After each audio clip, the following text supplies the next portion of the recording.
ఇప్పుడు మీరు దీని నుంచి బయటపడాలంటే మీరు నియోజకవర్గాన్ని చాలా గొప్పగా తయారు చేయాలి, ప్రజలకు అందుబాటులో ఉండాలి. నియోజకవర్గాన్ని ఒక ఆదర్శ నియోజకవర్గంగా తయారు చేస్తాం. జూబ్లీస్ ను చూసి ఇంకా వేరే కాన్స్టిట్యూషన్లు వేరే కూడా అట్లా చేసేటట్టు చేస్తాం. మీరు చూస్తారు కదా ఒక 6 నెలలు 8 నెలల. ఇప్పుడు మీ డ్రీమ్ కదా, మీరు ఎమ్మెల్యే కావడం మీ డ్రీమ్. మీ డ్రీమ్ మీ కొడుకు రూపంలో అది నెరవేరిందా? నెరవేరింది. ఎంత ఎంత ఆనందంతో ఉన్నారు ఈ సందర్భంలో మీరు? చాలా ఆనందంతో ఉన్నామన్నా. పాషం యాదగిరి సార్ ఒకసారి మాట్లాడతారట, ఒకసారి వినండి. కంగ్రాచులేషన్స్ అయితే మీకు పోటీ పెడుతున్నాము.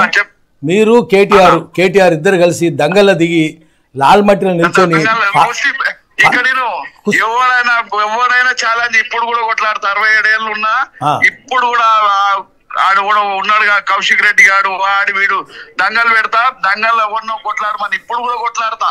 అయితే నేనేమంటున్నానంటే దంగల్లో అదే దంగల్లో నిల్చొని లాల్ మట్టి కుస్తీ పెట్టిస్తా, దమ్ముంటే టీఆర్ఎస్ వచ్చి కొట్లాడు. రమ్మందాం ఒకటి, అది కూడా వద్దు, అంత కుస్తీ కూడా వద్దు. లాల్ మట్టిలో నిల్చొని పారగొట్టమనాలి. పౌరా మారో బోల్దా పౌరా. ఒక్కసారి దంగలు దొరుకుతాయి కదా, కష్టపడతా తెలియదు కదా మరి. పౌడా తెలియదా, దంగలు తెలియదా, లాల్ మట్టి తెలియదా? అన్నా మేము కాయించి కొట్టి వచ్చినామే, కింద మీద వాడుకుంటా. నాకు తెలుసు కదా కాయించి లెక్క అన్ని పేచీలు తెలుసు, వాళ్ళకి తెలియదు కదా.